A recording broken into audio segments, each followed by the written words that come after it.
Hello students, welcome to Shweta Yadav Tutorials. Please like and subscribe my channel and hit bell icon for more updates.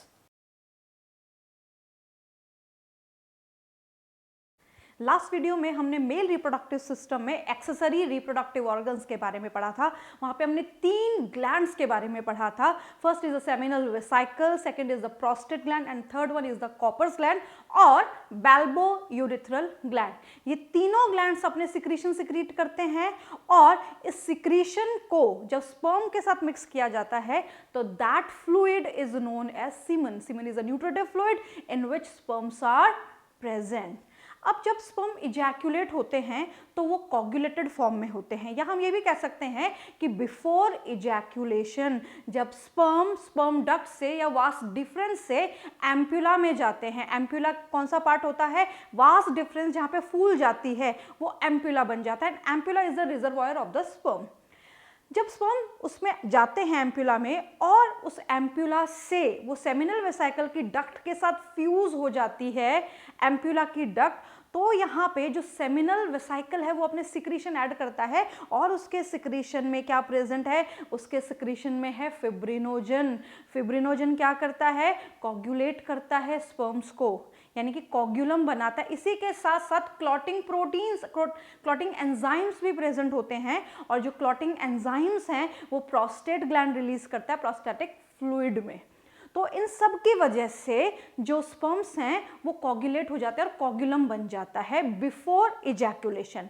Just after ejaculation, ejaculated भी coagulated form में होते हैं, पर जैसे ही sperm इजैक्यूलेट हो जाते हैं तो इजैक्यूलेट होने के बाद जो फैक्टर हमने पढ़ा था प्रोफिब्रिनोलाइसिन, वो फिब्रिनोलाइसिन में कन्वर्ट करता है और इस कोगुलम को डिसॉल्व कर देता है। जब स्पर्म कोगुलेटेड फॉर्म में होते हैं तो कोगुलेटेड फॉर्म में स्पर्म में मोर्टेलिटी नहीं होती। जब कोगुलम जो है डिसॉल्व हो जाता है उसके बाद स्पर्म्स मोटाइल होते हैं। अगर फीमेल जेनिटल ट्रैक्ट में स्पर्म्स प्रेजेंट हैं तो वो किस टाइप के स्पर्म्स होंगे? मोटाइल स्पर्म्स होंगे। ये यहाँ पे इसलिए मैंने डिस्कस किया है क्योंकि जब हम आगे पूरा फीमेल रिप्रोडक्टिव सिस्टम पढ़ेंगे तो वहाँ पे हम फर्टिलाइजेशन का कॉन्सेप्ट भी पढ़ेंगे। तो यहाँ तक मेल रिप्रोडक्टिव सिस्टम खत्म हो जाता है। The next and the very important topic is the female reproductive system.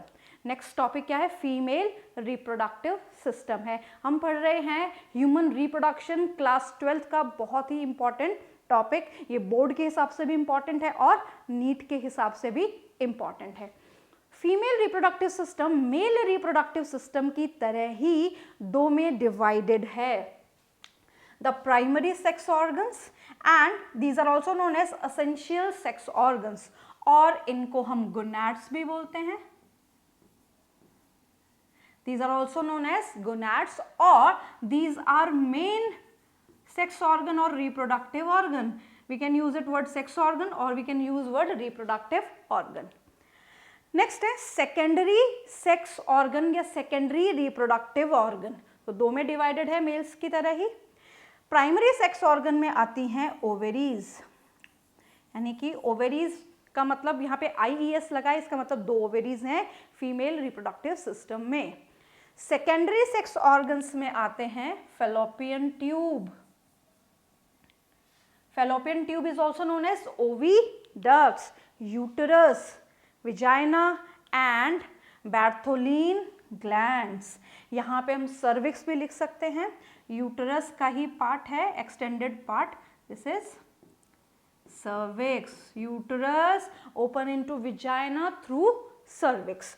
बैर्थोलीन gland भी विजाइना के लेटरल साइड में प्रेजेंट होते हैं, इनको भी हम आगे डिस्कस करेंगे। अब जब यहाँ पे हम सेकेंडरी सेक्स ऑर्गन्स की बात करते हैं तो जब हम NCERT में देखते हैं तो मेमोरी ग्लैंड्स को भी इंक्लूड किया हुआ है, बट मेमोरी ग्लैंड्स जो हैं वो सेकेंडरी सेक्स ऑर्गन्स में नहीं आ रहे हैं। मेमोरी ग्लैंड्स एक अलग से टॉपिक NCERT ने दिया है। अब जब हम बात करते हैं मेमोरी ग्लैंड्स की तो मेमोरी ग्लैंड्स जो हैं वो मैमल्स का फीचर है। मैमल्स के पास मेमोरी ग्लैंड्स होते हैं और ये मेमोरी ग्लैंड्स रेगुलेट करते हैं, मेंटेन करते हैं बहुत सारी चीज़ों को। मेमोरी ग्लैंड्स रेगुलेट करते हैं ओव्यूलेशन को, फर्टिलाइजेशन को, गैस्टेशन को, पार्च्यूरेशन को एंड चाइल्ड केयर को भी। तो ये रेगुलेटरी रोल हो गया। तो मेमोरी ग्लैंड्स हैं क्या? Memory gland secondary sexual character है। सेकेंडरी सेक्सुअल कैरेक्टर कब डेवलप होता है? जब एक बच्चा अपनी टीनेज से आगे बढ़ता है, यानी कि एडोलेसेंट एज में बढ़ता है, तो उसमें चेंजेस आते हैं, और वो चेंजेस जो एक मेल और फीमेल को डिफरेंशिएट करें वो कहलाते हैं सेकेंडरी सेक्सुअल कैरेक्टर्स। तो उसमें एक फीमेल में क्या कैरेक्टर है? Memory glands. तो memory glands are not included in secondary reproductive organ और द सेक्सुअल ऑर्गन। तो ये एक ओवरव्यू हो गया इस सिस्टम का। जब हम इसको डायग्राम के हिसाब से देखते हैं तो ये सिस्टम हमें इस तरीके से दिखाई देता है। Very very important diagram. हम यहाँ पे हर चीज लेबल करेंगे और लेबल करके उनको एक हल्का सा ओवरव्यू लेंगे। तो सबसे पहले हम बात करते हैं ओवेरी। सो यहाँ पे ये प्रेजेंट है ovary, this is ovary, this one is also ovary. तो ओवेरी कितनी हो गई? 2 ओवेरी हो गई। ये जो ओवेरी जिस लिगामेंट से अटैच्ड है इसको हम बोलते हैं ovarian ligament. This ligament is known as ovarian ligament. तो ओवेरी क्या है? Primary sex organs. किससे अटैच होती है? ओवेरियन लिगामेंट से अटैच होती है। किसके साथ अटैच है? ये यूट्राइन वॉल के साथ भी अटैच है, और यहाँ पे एक ब्रॉड लिगामेंट में भी यहाँ पे ये अटैचमेंट शो करती है। किसके साथ अटैचमेंट शो करती है? ये यूट्रस के साथ। ये पूरा पार्ट यूट्रस है। हम डिस्कस करेंगे एक एक करके। अब यहाँ पे जब हम बात करते हैं ये ट्यूब्यूलर पार्ट, तो ये पूरा ट्यूब्यूल यहाँ से लेके और यहाँ तक ये पूरा है फैलोपियन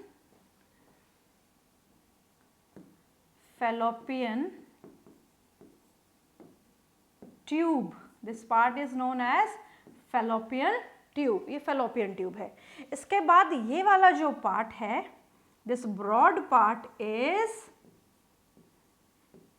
यूट्रस। ये जो ब्रॉड पार्ट है ये है यूट्रस। यूट्रस का lower part is known as cervix and this region is known as vagina। तो ये तो हो गए सारे पार्ट्स जो मेन पार्ट्स है। अब जब हम बात करते हैं कि ओवेरी जो है वो ओवेरियन लिगामेंट से अटैच है और यहाँ पे भी अटैचमेंट है, इस अटैचमेंट को ब्रॉड लिगामेंट बोलते हैं, पर ब्रॉड लिगामेंट को यहाँ पे एक नाम दिया गया है मेसोवेरियम। बॉडी में कोई भी अटैचमेंट किस कारण से हो रहा है? अटैचमेंट हो रहा है लिगामेंट के कारण। तो यहाँ पे लिगामेंट जो है वो ओवेरी को यूट्रस से भी अटैच रखते हैं और पेल्विक रीजन से भी अटैच रखते हैं। यहाँ पे ये जो बहुत सपोर्टिव स्ट्रक्चर है, बहुत बड़ा लिगामेंट प्रेजेंट है, इस लिगामेंट को कहा जाता है ब्रॉड लिगामेंट। Broad ligament. और इस ब्रॉड लिगामेंट की सहायता से ही यूट्रस जो है वो सपोर्टेड रहता है। ये पूरा जो दिखाई दे रहा है, पूरा ये जो ऐसे फैला हुआ दिखाई दे रहा है, ये पूरा हिस्सा, this part is this one, complete this one, ये वाला पूरा मैं यहाँ पे इस तरीके से मेंशन कर देती हूँ जिससे आपको क्लियर हो जाएगा। ये पूरा हिस्सा ब्रॉड लिगामेंट है और यहाँ से भी ये ब्रॉड लिगामेंट का ही पार्ट है। और इस ब्रॉड लिगामेंट को जो ओवेरीज के साथ एसोसिएटेड है दैट इज मेसोवेरियम। तो ये तो हो गए सारे इसके अटैचमेंट और ये हो गए सारे प्राइमरी और सेकेंडरी रिप्रोडक्टिव ऑर्गन्स। अब यहाँ पे फैलोपियन ट्यूब्स के कौन कौन से पार्ट्स हैं? तो फैलोपियन ट्यूब में भी मल्टीपल पार्ट्स हैं। मल्टीपल पार्ट्स जैसे यहाँ पे हमें फिंगर लाइक प्रोजेक्शंस दिखाई दे रहे हैं, ये फिंगर लाइक प्रोजेक्शंस हैं।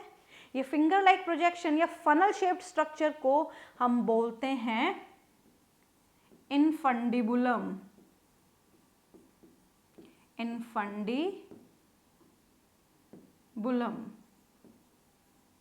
इनफंडिबुलम वो पार्ट है जो बिल्कुल फनल जैसा है, जैसे हमारा हाथ का शेप है तो ये वाला जो पार्ट हो गया, जो हमारी पाम है ये वाला, ये तो हो गया कौन सा पार्ट? इनफंडिबुलम। और इसके साथ साथ ये फिंगर लाइक प्रोजेक्शन जो है ये एक अलग नाम दिया गया है इनको, फिम्ब्रे। हम आगे डिस्कस करेंगे। ये फिंगर लाइक प्रोजेक्शन फिम्ब्रे है, ये वाला जो पार्ट है दिस इज इनफंडिबुलम।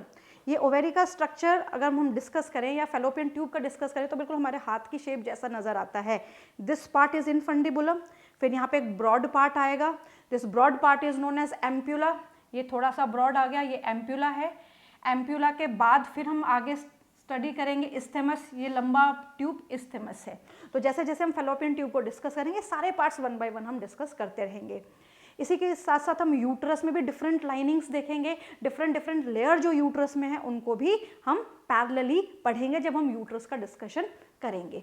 तो यहाँ पे ये सारी चीज़ें क्लियर हैं। इसी को ही हम अगर डायग्राम के हिसाब से देखें तो हम क्या देखेंगे कि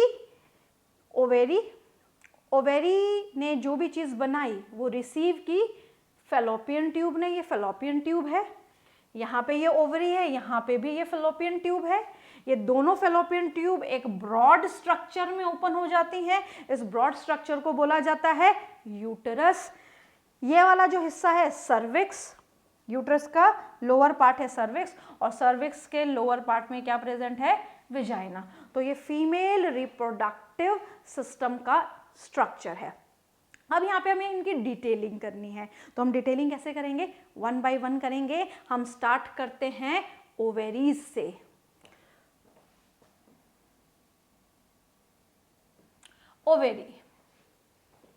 ovary, a pair of ovary is the main or primary sex organ, ये बात हम कर चुके हैं, of the female reproductive system are located in the abdominal cavity। तो यहाँ पे क्या बोला जा रहा है कि ओवेरीज प्राइमरी सेक्स ऑर्गन है। ये प्राइमरी सेक्स ऑर्गन है, प्राइमरी रिप्रोडक्टिव ऑर्गन है, एसेंशियल ऑर्गन है, मेन ऑर्गन है और गोनाड्स भी हैं। अब मैंने आपको एक चीज़ समझाई थी कि जब भी हम गोनाड्स की बात करेंगे या हम प्राइमरी सेक्सुअल ऑर्गन्स की बात करेंगे तो उनका काम है दो चीज़ बनाना। पहला उनका काम है गैमीट बनाना, पहला उनका काम है गैमीट का फॉर्मेशन करना, और दूसरा काम है उनका सेक्स हार्मोन बनाना। ये दो इंपॉर्टेंट काम होते हैं गोनाड्स के। तो ये फीमेल रिप्रोडक्टिव सिस्टम है। फीमेल रिप्रोडक्टिव सिस्टम में जब हम गोनाड्स को बोल रहे हैं तो हम क्या बोलेंगे कि गैमीट बना रहा है। फीमेल गैमीट का क्या नाम है, फीमेल गैमीट का नाम है ओवम या ओवा। इसको हम फीमेल गैमिट बोल सकते हैं, ओवा बोल सकते हैं, जर्म सेल बोल सकते हैं, यहाँ पे हम इसको कुछ भी नाम दे सकते हैं। सेक्स हार्मोन भी ये सिक्रीट करता है, और ये जो सेक्स हार्मोन सिक्रीट करता है उनको हम कहते हैं estrogen and progesterone. Estrogen and progesterone, very important. अब ओवेरी किससे अटैच थी, मैंने आपको बताया था ओवेरीज अटैच है ओवेरियन लिगामेंट से। दिस इज ओवेरियन लिगामेंट, ये आ गया है यहाँ पे ओवेरियन लिगामेंट। ये चीज़ मैं आपको पहले ही फिगर में समझा चुकी हूँ कि चिपकी हुई है यूट्रस के साथ साथ। इसका जो ये वाला पार्ट है ये यूट्रस से सपोर्टेड है, पैरेलली ये पेल्विक रीजन से भी सपोर्टेड है। यहाँ पे भी लिगामेंट प्रेजेंट होता है और उसको मैंने मेंशन किया था। What is the name given to the ligament, this ligament is known as mesovarium. इस लिगामेंट को बोला जाता है मेसोवेरियम। वेरी इंपॉर्टेंट, ध्यान रखना अगर क्वेश्चन आ जाए कि मेसोवेरियम क्या है, so it is a part of broad ligament through which ovaries are attached with the uterus. Uterus से अटैच है, या हम कह सकते हैं कि जो कैविटी वहां पे प्रेजेंट है उसके साथ ये वहां पे चिपकी हुई है। किसके थ्रू, लिगामेंट्स के थ्रू। कौन कौन से लिगामेंट्स हैं, ovarian ligament and the broad ligament. What is the name of the broad ligament here, mesovarium. So यहाँ पे हमने तीन इंपॉर्टेंट बातें की कि ओवेरी प्राइमरी सेक्स ऑर्गन है, गैमीट और हार्मोन बनाती हैं। ये जो हार्मोन है ये फीमेल में सेकेंडरी सेक्सुअल कैरेक्टर्स के लिए जिम्मेदार हैं। ओवेरीज अटैच रहती हैं ओवेरियन लिगामेंट से और मेसोवेरियम से, और इनका काम है ओवम को बनाना। जब ये ओवम बना लेती हैं तो इस ओवम को रिसीव करती है फेलोपियन ट्यूब। अब ओवेरी को अगर हम देखें तो इसकी लोकेशन कहाँ पे है, so ovaries are located one on each side of the abdominal wall. One on each side, दो ओवेरीज हैं तो एब्डोमिनल वॉल के एक इधर और एक इधर चिपकी हुई है या वहाँ पे प्रेजेंट है। So this is all about ovary. ये इंट्रोडक्शन जो है ओवेरी का इतना ही दिया हुआ है, बट जब हम ओवेरियन साइकिल पढ़ेंगे तो ओवेरियन साइकिल में हम इनको बहुत डिटेल में पढ़ेंगे कि ओवेरी के अंदर ओवम बनता कैसे है। हम गैमेटोजेनेसिस भी पढ़ेंगे और ओवम बनने के बाद फिर क्या क्या उसमें चेंजेस आते हैं वो सारी डिटेलिंग भी हम करेंगे। Next is fallopian tube. Next is fallopian tube. This is again very important. The lateral end of fallopian tube closer to the ovary and its funnel shape called infundibulum. Infundibulum को बाद में discuss करेंगे, पहले in general समझ लेते हैं कि fallopian tube क्या है। फैलोपियन ट्यूब का दूसरा नाम है ओविडक्ट्स। फैलोपियन ट्यूब का दूसरा नाम है ओविडक्ट्स। 10 से 12 सेंटीमीटर लंबी होती हैं, 10 to 12 सेंटीमीटर इन लेंथ। ये यूट्रस से भी अटैच होती हैं और हम ये कह सकते हैं कि ये ओवेरी से भी अटैच होती है। तो एक तरफ तो ये ओवेरी से अटैच्ड है और एक तरफ ये यूट्रस से अटैच्ड हैं। ये देखिए, ये दोनों से अपना अटैचमेंट शो करती हैं और जब फैलोपियन ट्यूब यूट्रस के टूवर्ड्स एक्सटेंड करती हैं तो ये दोनों फ्यूज हो जाती हैं यूट्रस में। तो हम ये बोल सकते हैं कि एक फैलोपियन ट्यूब ये है, एक फैलोपियन ट्यूब ये है। ओवेरी भी 2 थी और फैलोपियन ट्यूब भी 2 है। उसके बाद सारे स्ट्रक्चर सिंगल सिंगल हैं। तो यहाँ पे दोनों फैलोपियन ट्यूब्स यहाँ पे फ्यूज कर जाते हैं किसके साथ? यूट्रस के साथ। अब यहाँ पे जब हम बात करते हैं फैलोपियन ट्यूब्स की तो these are the site of fertilisation. These are the site of fertilisation. ये फर्टिलाइजेशन की साइट है। What is fertilisation? The process of the fusion of the male and the female gamete. जहां पे mail और female gamete fuse हो जाए उस site को हम क्या बोलते हैं? Fertilisation site. तो यहाँ पे फैलोपियन ट्यूब किसकी साइट है? फर्टिलाइजेशन की। So the lateral end of the fallopian tube, which is closer to the ovary, is funnel shaped and called infundibulum. अब यहाँ पे आ जाते हैं कि जो fallopian tubes हैं वो कितने भागों में डिवाइडेड हैं। The first part is the infundibulum. पहला पार्ट है इसका infundibulum. इसका जो दूसरा पार्ट है that is ampulla and the third part is known as isthmus. तो सबसे पहले हम पढ़ने जा रहे हैं infundibulum को। तो ध्यान रखना है हमें यहाँ पे कि infundibulum मैंने आपको क्या बताया था। infundibulum एक funnel like स्ट्रक्चर है। इस funnel like स्ट्रक्चर के माउथ पे फिम्ब्रे प्रेजेंट होते हैं और ये जो फिम्ब्रे प्रेजेंट होते हैं ये क्या करते हैं, मान लीजिए जैसे ही ये ओवेरी को ऐसे सराउंड करके रखते हैं। मान लीजिए ओवेरी है, ये फिम्ब्रे हैं, तो ओवेरी को इस तरीके से सराउंड करके रखते हैं। जैसे ओवेरी ओवम रिलीज करती है तो ये फिम्ब्रे उसको रिसीव करने के काम में आते हैं। ये तो हो गए फिम्ब्रे, ये हो गया इस्थेमस। अब यहाँ पे जहाँ पे ओवम एंटर कर रहा है, ये जो जगह है, ये जो ओपनिंग है, इस ओपनिंग को बोला जाता है ऑस्टिया। बायोलॉजी में ऑस्टिया का मतलब होता ही छेद है। अगर ऑस्टिया आप कहीं भी पढ़ेंगे तो उसका मतलब something related with the opening और something related with the pore, that is ostia. तो यहाँ पे सबसे पहले हम ये वाला पार्ट देखें कि ये है infundibulum. This part is infundibulum.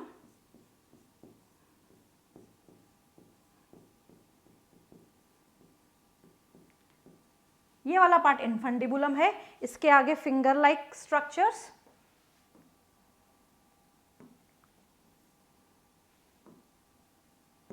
this finger like structure is known as fimbriae. ये finger like structure क्या है? फिम्ब्रे है। फिम्ब्रे की ओपनिंग जैसे ऐसे मैं बनाऊं तो ये है फनल लाइक स्ट्रक्चर और ये है फिम्ब्रे। ये जो ओपनिंग है इस ओपनिंग को बोला जाता है ऑस्टिया या ऑस्टियम। सिंगुलर और प्लूरल का डिफरेंस है, आप कुछ भी बोल सकते हैं। इट इज ऑस्टिया और ऑस्टियम, बोथ आर करेक्ट। अब जैसे ही यहाँ पे ओवम आएगा तो ओवम के आते ही सबसे पहले कौन पकड़ेगा इसको? इसको फिम्ब्रे पकड़ेंगे और जिस ओपनिंग के थ्रू ओवम जाएगा जिस ओपनिंग के थ्रू ओवम जाएगा इसको बोला जाएगा ऑस्टिया। ये आ चुका है ओवम ऑस्टिया में। क्लियर? नेक्स्ट पार्ट फिर हम आगे एक्सटेंड करते हैं तो दूसरा पार्ट शुरू हो जाता है। यहाँ पे एक बार दोबारा से समझ लेते हैं इसको। इट्स फिब्रिगेटेड or fimbriated and the terminal end bear aperture that is ostium. जो एपर्चर है उस एपर्चर को क्या बोला जाता है? ऑस्टियम बोला जाता है। ये भी हमने डिस्कस कर लिया है। विच ओपन्स इनटू पेरिटोनियल कैविटी।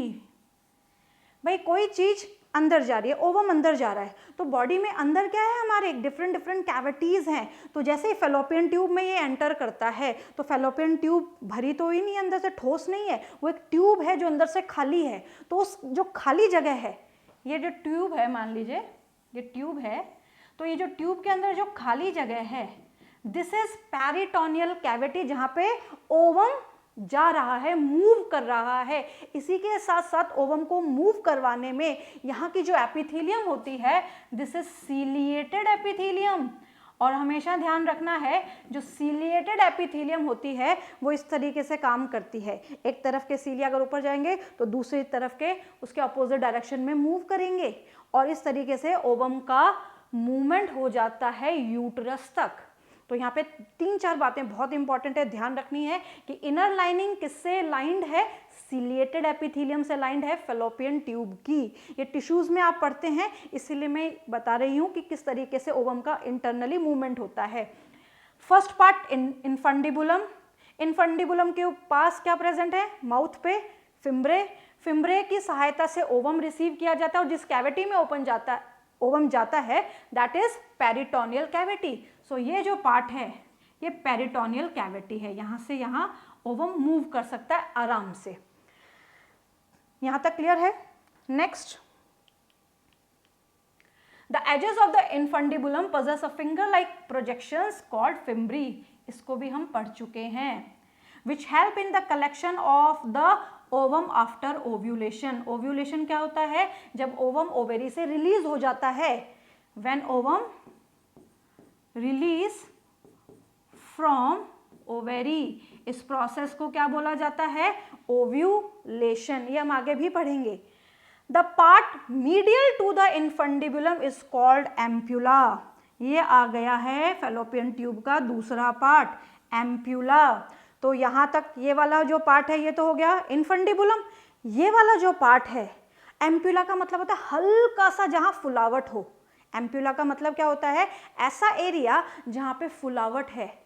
जैसे मैंने आपको बताया था कि वास्ट डिफरेंस का एम्प्यूला, यानी कि वास्ट डिफरेंस हल्की सी डायलेट हो गई, उसी तरीके से फेलोपियन ट्यूब हल्की सी डायलेट हो जाती है और यहाँ बन जाता है एम्प्यूला। ये जो एम्प्यूला है ये ब्रॉड है, किसके कंपैरेटिव? बाकी पोर्शन के कंपैरेटिव। और एक और बहुत इंपॉर्टेंट बात, अगर fallopian tube site of fertilisation है तो उसमें एम्प्यूला जो है वो रीजन मेनली फर्टिलाइजेशन की साइट है, ये बात ध्यान रखनी है। सो fertilization takes place in the ampulla, that's why the ampulla is known as site of fertilization। और इसी के कारण पूरी फेलोपियन ट्यूब को क्या बोला जाता है? Site of fertilisation. ये डायरेक्ट क्वेश्चन आता है कि फीमेल रिप्रोडक्टिव सिस्टम में साइट ऑफ फर्टिलाइजेशन क्या है, ये डायरेक्ट क्वेश्चन आता है, दैट इज एम्प्यूला। उसमें भी हमें ध्यान रखना है एम्प्यूला ही है मेनली। नेक्स्ट हम बात करते हैं the part medial to the ampulla is called isthmus। एक एक करके सारे पार्ट आ रहे हैं। This is the third part and this third part is known as isthmus। Ampulla आगे जाके ओपन होता है एक नैरो ट्यूब में and this narrow tube is known as isthmus। This narrow tube is known as isthmus। isthmus, the most medial part of the tube situated in the uterus called intramural or interstitial part of the tube. अब ये क्या करता है isthmus? isthmus fuse हो जाता है।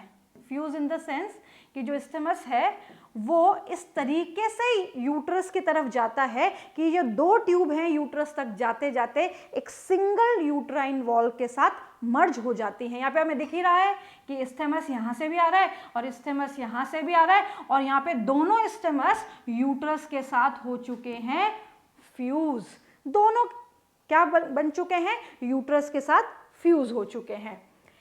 सो medial part of the tube situated in the uterus is called intramural. ये कौन से पार्ट बनेंगे, इंट्राम्यूरल पार्ट बनेंगे। तो हमने यहां पढ़ा किसके बारे में, फैलोपियन ट्यूब के बारे में पढ़ा, हमने ओवेरी के बारे में पढ़ा।